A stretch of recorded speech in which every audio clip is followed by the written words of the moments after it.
morning, everybody, and welcome to the show. I'm Jen Snow. It's morning coffee and conversation and real talk with me, Jen Snow, your soul regression coach, hypnotherapist, Reiki master. And we are here today to talk about it's Friday. It's our Friday morning coffee. And I love these Friday morning coffee shows because I always kind of get a plan and then the plan always takes off in its own direction, which is pretty much how I work 99 times out of 10. So first off, I want to say good morning, Diane. Thank you for being here. I hope you're having a great start to your Friday. TGIF. So today's all about like reflecting back on the week, because I always find that I did this before I actually did it publicly. I would sit down Friday, Saturday mornings, and I would take some time to reflect about the week and what went well, what didn't, what shifted, what didn't shift, what needs to shift, and just kind of what that week looked like. Because every week is different. Every week there's a new obstacle, a new challenge, a new success, a new aha moment, and everything in between. Or sometimes some weeks are just normal. I don't know. Is that even a thing anymore? Normal weeks? Yeah. Oh, how are they? How are the ginger shots? Oh, I can't wait. You're gonna have to send me that recipe. I'm so glad they turned out great. Like, I am well, this morning my parents came up. It's a long weekend here, so they drove up in the night to beat traffic, like to not have to deal with traffic. So they didn't get in until like 1:00. So we were up till 1:30. And anybody who knows me knows that I am not a night owl anymore. I like love my like 8:30, 9:00 bedtime unless I'm working. If I'm working, I'm good to go. But if I'm not, I'm like, oh, it's bedtime. So yeah, I did not do my apple cider vinegar first. I literally did coffee first because I was like, okay, because the night before, I don't know about you guys, but I have one day a month at least, sometimes two, but usually guaranteed one day a month where I don't sleep. And new moon, oh yeah, that's today. And so it always has to do with something going on in the cycles with the moon, but for me at least. And so the other night, Wednesday into Thursday, I got 2 hours of sleep. I was just up. I was tired when I went to bed and I hit the pillow and I was like, bung, I'm awake. Good morning, Stone. How are you? Oh, that's awesome. Thanks for being here, Stone. I love that. And so, I didn't sleep much the other night. So I thought, so today's a coffee morning first, because being up late last night, not getting a lot of sleep the night before, and just getting stuck in that energy, lots of energy, 1 to 3 hours. Oh my God, 1 to 3 hours. Eesh. Yeah, it's hard. It's hard. I was fine yesterday until about 9:00. And then I was like, oh, but with the parents coming up, I knew I'd just stay up so that, leave the door open, lights on kind of thing. And so I just I think I had a little nap, but then, last night I hit the pillow and it was gone, but it was late. So I didn't actually get that full 8 hours. And it's so important to get the full 8 hours if you can, because it really gives your body some time to, especially if you are going with that method of not eating just before you sleep at night, so that you're finished digesting. It really gives your body this time to really get into its the other things going on that it needs to work on. So that's like one of the things when I don't eat, and I find that it really helps improve my sleep. Like, it's crazy if I don't eat late. If I eat between 5 and 7 o'clock, that is kind of the like golden hours for me. And then if I'm up till at least 10 o'clock, then I get enough time. I mean, I try to give it the 4 hours if I can in between, so that I'm totally digested.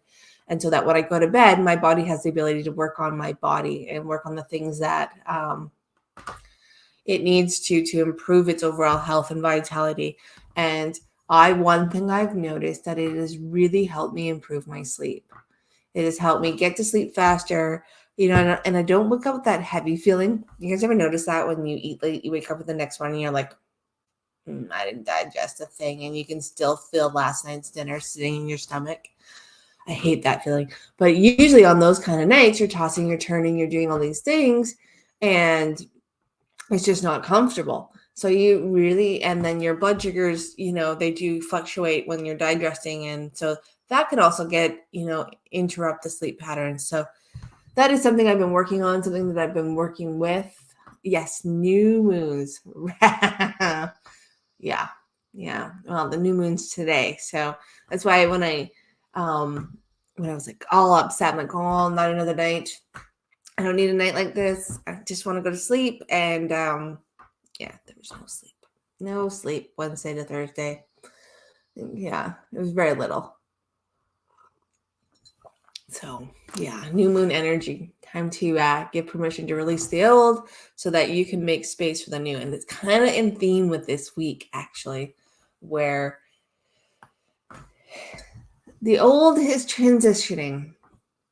The old is shifting. And, I know the old is easy to hold on to. I know it's familiar. I know, in its non-comfort, it's comfortable, even though we don't like everything about our old versions of ourselves, but we know that version, and we know that version knows how to survive. So staying there is really comfortable, even though it might be the most uncomfortable part of your life. And so we get really connected and attached to that. And so, giving yourself permission to start shedding the old versions, the old layers, the old stuff, the old ideals, the old belief systems, the old patterns, whether they be ones that you've created through your experience or ones that are reoccurring, the old inner conflicts, and stepping back and recognizing them and going, okay, as much as I know that I can live like this for the rest of my days, I'm going to choose not to. I'm going to choose to redefine this story. I'm going to choose to start shedding this story, bit by bit. You don't have to rip the Band-Aid off all at once, or, if that's your jam, you go right ahead and do that. Both work. Both have their pros and both have their cons. Ripping the Band-Aid off definitely gets you on the other side faster. However, the shock value is definitely a little bit stronger than the slow release. And really, you have to find what works for you. And what works for you depending on your topic and how ingrained that topic or that belief system or that reoccurring pattern or that created habit and action is ingrained in you and what that's going to feel like. For instance, this week is a week of change. We're coming into a new moon. So a lot of things that you have been sitting on the fence with, they're starting to lean. They're starting to lean one way or the other. And what happens when that happens is we go into panic survival mode. This is when our stress levels get higher because we can see the change. We're beginning to experience that shift and that change. But logically, we're like, yeah, let's do this. Emotionally, we may not be in that same presence and essence of, yeah, let's do this. So you got to check in with this. When you see that you're leaning to one side, and it happens to be the side, or not actually, that you're going to be on the other side of that change and going to be opening up for the new experience and the new version of yourself to download into this tangible reality and just really enjoy it. Enjoy the overcoming of what was once holding you back. But if you start leaning back into it, you start leaning into that version that is no longer serving your greatest and highest purpose. You got to figure out, where are you connected to it still? What is drawing you back? What part of your emotional, physical, mental, and vibrational self is still wanting to hold on to that? And take time to address that. Take time to sit with that version and that piece of you or pieces of you. See what they need to be ready to be in flow with the change. We are not meant to be stagnant beings. We are not meant to stay the same. But we work really hard at staying the same. We work really hard at not moving, because when we're not moving, no matter how bad or good it is, we do know we can survive it. We have that tangible knowingness. And that can really get us stuck. And I still have to do these check-ins. I still have to check in. There's a big change happening in my life right now. And I can actually feel myself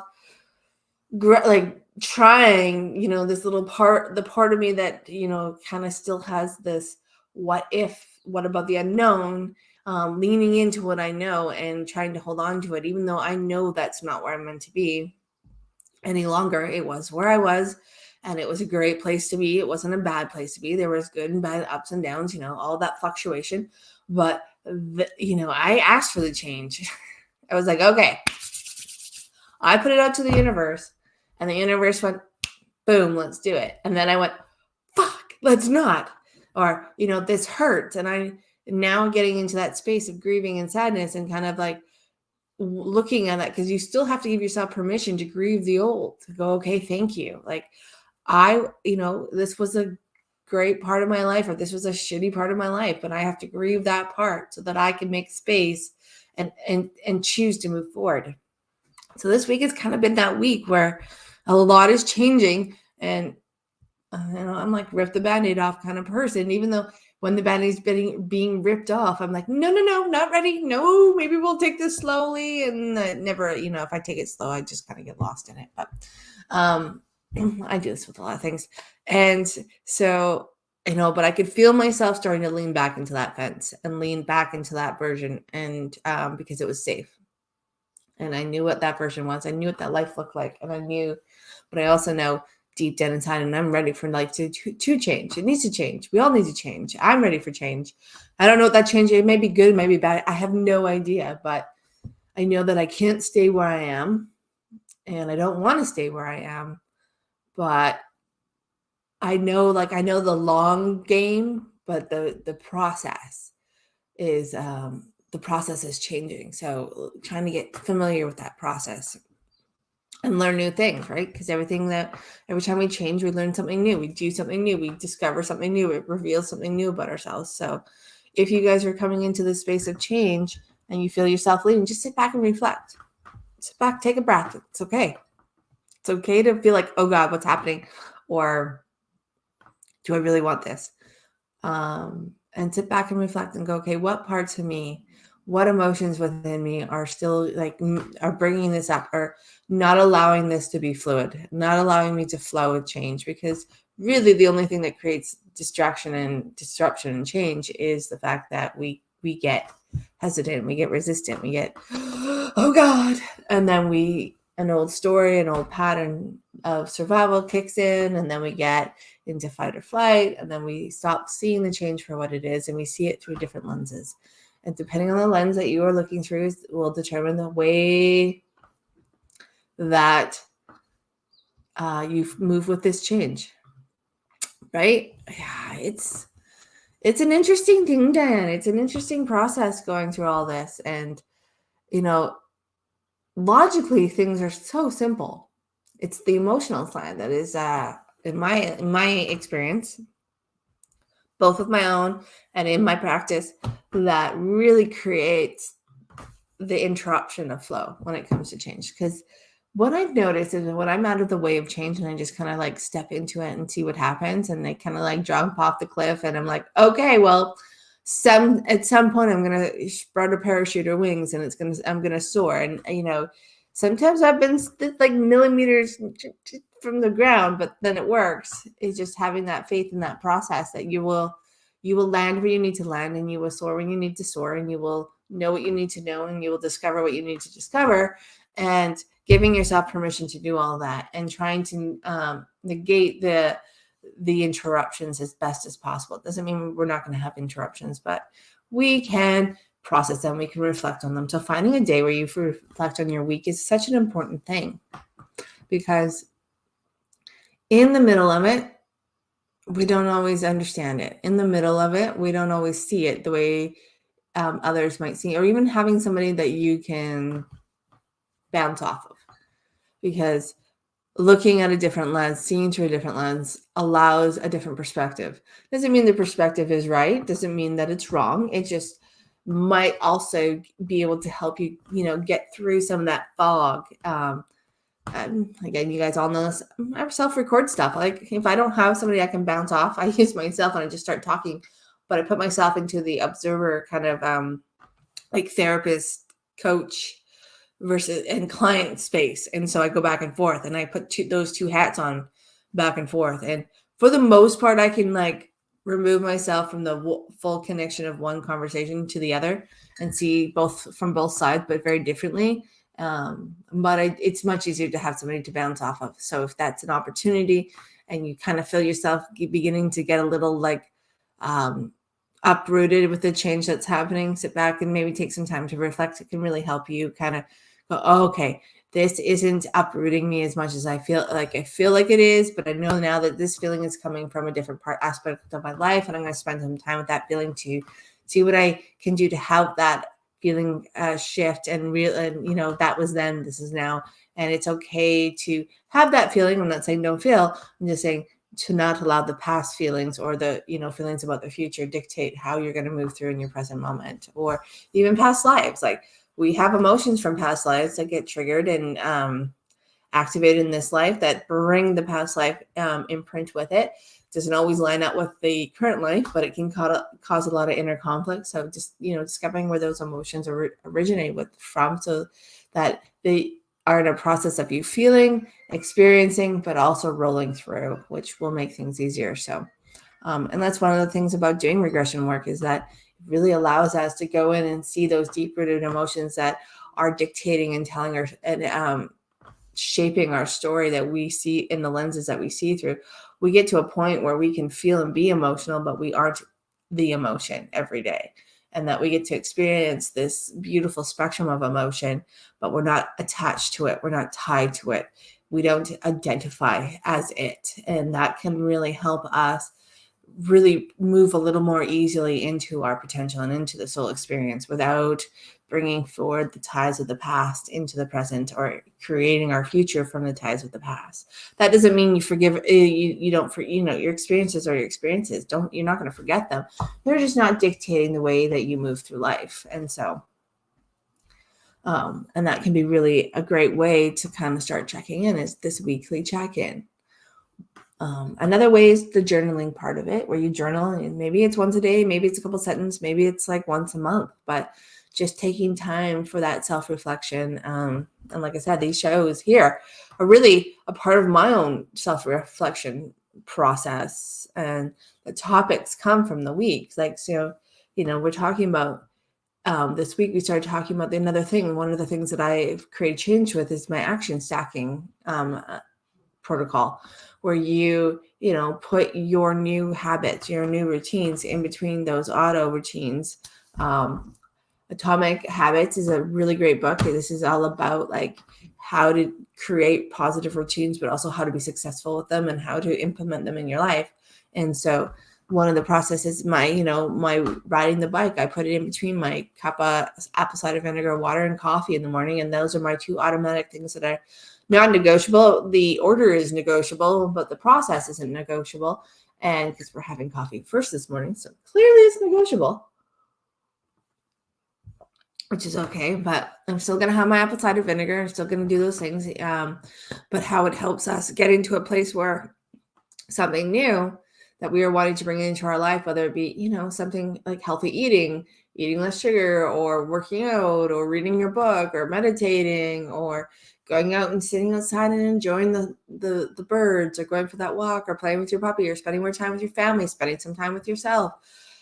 Whatever it is that you want to integrate into your life, picking up that ability to put it in between two automatic things that are non-negotiable really help it become a part of your daily routine.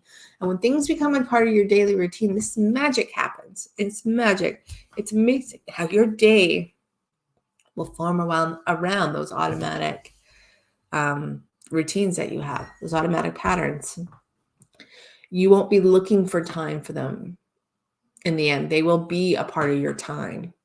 And that's what, one of the things with, the reality of time is that we have constructed our entire lives around this one component, and this component controls everything. But when we start to look at it, our days differently, time begins to expand in its own way. You remember when you were a kid and days seemed to take hours, or months, and weeks were like years? Well, we can get back to that, but we've got, finding, instead of looking for more time, just decide that time's going to blend with how your day works for the most part. And so putting your new habits, routines in between those two automatic non-negotiable routines that you already have really blends that into your day, and your time of your day will actually begin to navigate as if that's a part of it no matter what, and it will be automatic. So that is another thing, like seeing that the process really get into play. And it's interesting because I've worked out a lot all my life. I was an athlete and played a lot of sports, rode horses. I've done a lot in my world.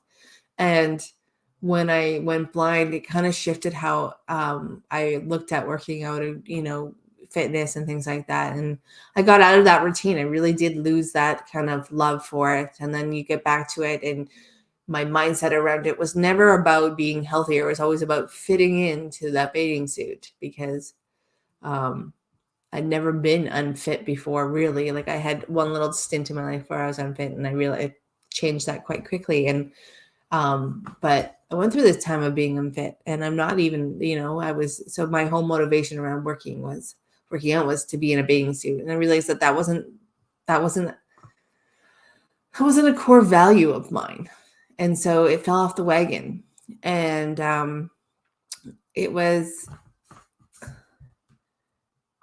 hard. I'm actually working on an essay regarding oh, it's so funny, Stokesy. Time. Yes, time. That is a big conversation time. And it's an interesting conversation time, actually. We should have that one day, Stone, because I think I personally do not believe time is concrete, but we have a lot of belief systems that tell us it is.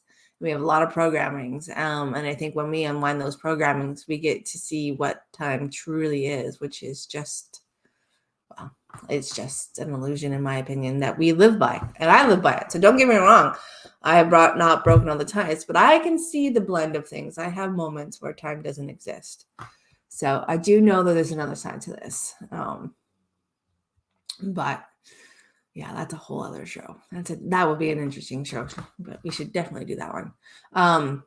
But yeah, these, and then realizing that my motivation wasn't to fit in a bikini and look amazing. And it was just literally to feel good in my own skin and to create for myself. And that really changed things. And then, really putting these, the step into my non-negotiable automatic things that I do every day for myself, like my meditation, my daily gratitude in the morning, or like my apple cider vinegar and hot water and my coffee, like just finding where could I put this that I was comfortable, where it lined up. And that happened to be that between those two things, that's where it lines up for me. And it lines up amazing. And you know what, keeping that flow of riding the bike and, that exercise and that movement has been really kind of simple this time. And I know it has a lot to do with the emotional connection, the mindset as well, because the mindset is not about, being ripped like a bodybuilder. It is literally just about finding that place in my body where I'm just at ease. And I don't know what that looks like because I've never looked at my body like that. I've never connected with my body like that. Writing the book this week, I've got chapters up to chapter 3 written, and 4, 5, and 6 is on audio, and I'm sitting with it. It really did reveal a lot of things about my journey. And when I was younger, I definitely was in a place where I decided my body had betrayed me for certain reasons. And I think that body betrayal thread had kind of been an influencer on my life, because I pushed this body to its limits. Like I have pushed myself physically to its limits, and it's, been like, yeah, what are you going to do now? And so writing the book kind of gave me that realization. That's one thing that revealed itself this week, is that I've never really appreciated my physical body. I've never really taken the time to be grateful for it and to admire it, because of the crappy way that I have treated it and the crappy expectations that, you failed me, so now I'm going to push you to the brink of failure to show you what failure really, I got mad at it. And I will go deeper into that when we reveal the book about that. But it's definitely changed. And even when I discovered the mindset around the riding the bike for my own overall health and well-being and mobility and just feeling good, I never associated it with that deep rooted feeling of the body betrayal. And I mean, when I went back, when I was doing the book and it kind of hit me, I'm like, that makes perfect sense. Yep. And what a reoccurring pattern that I have created this up and down relationship with this physical representation of my light body, and how I definitely need to step back and take a look at that and see where that is, because we all have reoccurring patterns. We all have these patterns in our life, whether it be from the present life or from a past life. We have patterns. And what are your reoccurring patterns? What are your reoccurring themes in your life that are still coming up for you, that are still coming up with a different point of view in a different aspect of your life? But if you step back and you look at that thread of frequency and vibration and energy, that is still the same theme. It's just expressing itself now in a different avenue of your life, a different aspect of your life, and it's now penetrated into that different aspect of your life. So now it's associated with that different part of your life. Where are your reoccurring patterns? And what are they doing for you? What do they mean to you? And are they helping you move forward more freely, or are they constricting you and keeping you stuck in an old version, an old idea, an old belief system, an old thought pattern, an old action, an old reaction space? Because when we're in a reoccurring pattern or theme in our lives, we're not responding, we're reacting to our environment. And that reaction does spider web into different aspects of our life, because those belief systems expand, they get deeper, they get more concrete, they get more tangible, and then they really become who we are, and we identify better. And so where are your reoccurring patterns, and how are they interrupting your flow of self-expression and self-awareness and self-connection? And what does that mean to you? That's a big, for most of us, we have more than one. Sometimes their patterns are not even ours. They're ones that we've learned and adopted from other people, or people who are impressionable in our lives, our parental units, our maternal, paternal, our mom and dad, aunts and uncles, our friends. We can take on other people's themes and we can make them our own. We can own them, even though it has nothing to do with us. So one thing about stepping back and reflecting is, where is your theme? Where's your recurring theme in life? Where is your recurring pattern? And is it working for you, or is it holding you back? And if it's holding you back, then the next question I would ask is, how is this influencing and impacting and imprinting upon your entire life, every aspect of your life, personally, professionally, the relationships with yourself, others, your partners, the world, the way you perceive yourself, the way you perceive the world perceives you. Like, start to unwind the connections and see it as if you were looking at it. You're making oh God, now I've lost the name. Your paper, you've got all your little bubbles, you got your center. Here's the pattern. Here's the theme. Now, how is this spider webbing bubbling into all aspects of my life? For instance, one of the sessions that we had this week was all around loss and betrayal. And this is a theme and a pattern in this person's life extensively, actually. It bled into every aspect. It affected both professionally, it affected personally, it affected, in every relationship, mostly with the relationship with themselves. But we ended up moving back into a past life where there was a big betrayal by people that this person had really in their inner circle. And the betrayal was similar, but the theme was different in the past life. The betrayal was around something very different than the theme and pattern here. But when we unwound the original imprint of that pattern, the betrayal that led through into the different incarnations, including the present incarnation, actually fell away and revealed one other piece that was not the same as that same emotional thread. So it was very interesting to watch that shift. When we unwind the connection into the present actually begins to fall away, where the lens that you're reacting to in those moments, where they feel similar, where they are similar, the impact and the way you see them changes quite quickly. So it's very interesting. So that's the other topic we wanted to talk about today was, where are your reoccurring patterns and what are they doing for you? Where's your reoccurring soul theme? Now, sometimes we come in with our own soul themes and our own patterns so that we can unwind them, we can learn from them, we can release them, and we can put them into the old Akashic records as experiences that we've solely experienced, but we no longer need to re-experience.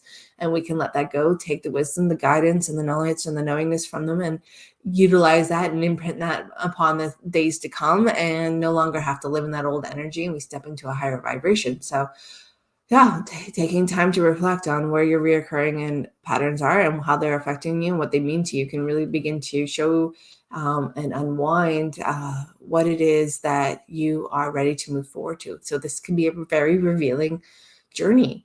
And it may take a couple of days to hear the answers or sit with the answers or see the answers, because it's not always easy to reflect on yourself. It's not always easy to go, okay, something isn't working, but I don't know what it is. So I need to step back and I need to, I always ask my guys to come in. I always ask my, I always talk to my circle's higher selves, and I, give them permission to reveal things, even if I don't want to hear it. And I do my very best not to react, and I do my very best to respond when I hear something I don't want to hear. But sometimes sometimes it works, sometimes it doesn't. Sometimes I got to take a time out.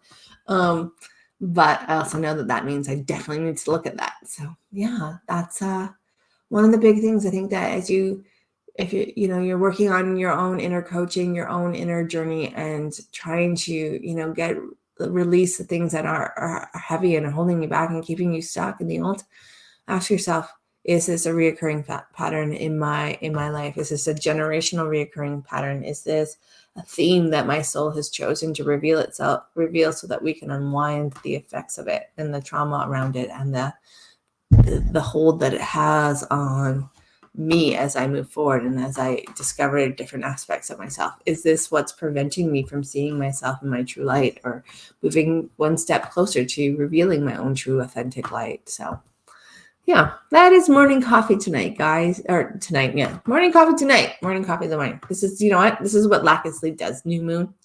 We're not friends today, but hopefully we will be friends. And if you are going through change and life is getting a little,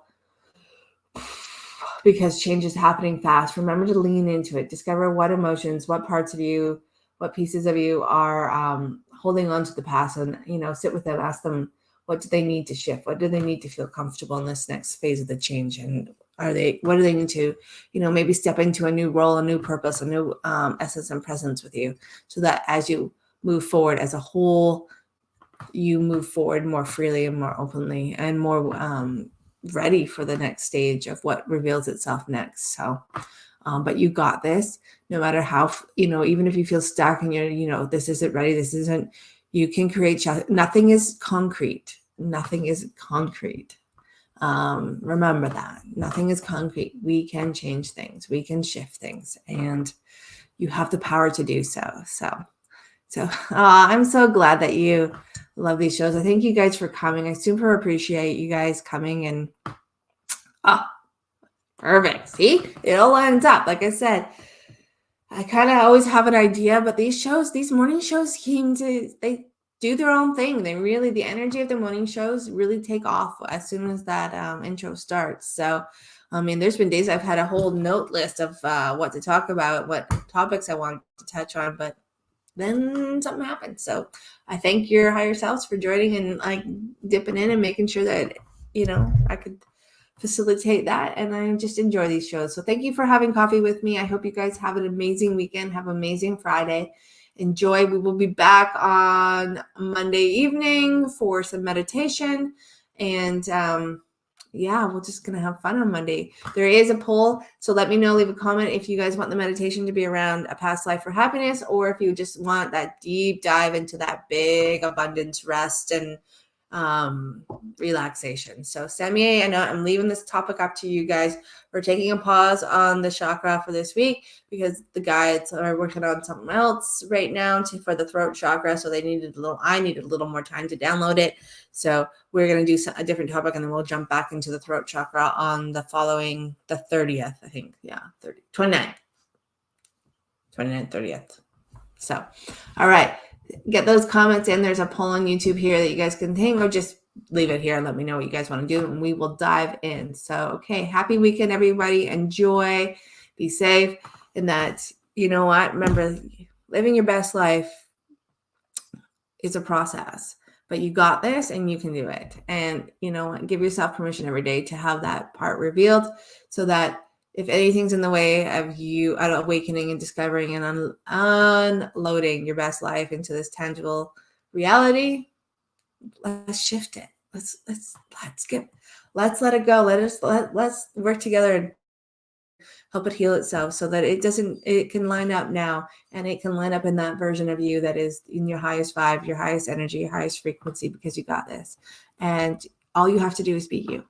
Changing the world is about being you. So enjoy, and I will talk to you guys soon. Cheers.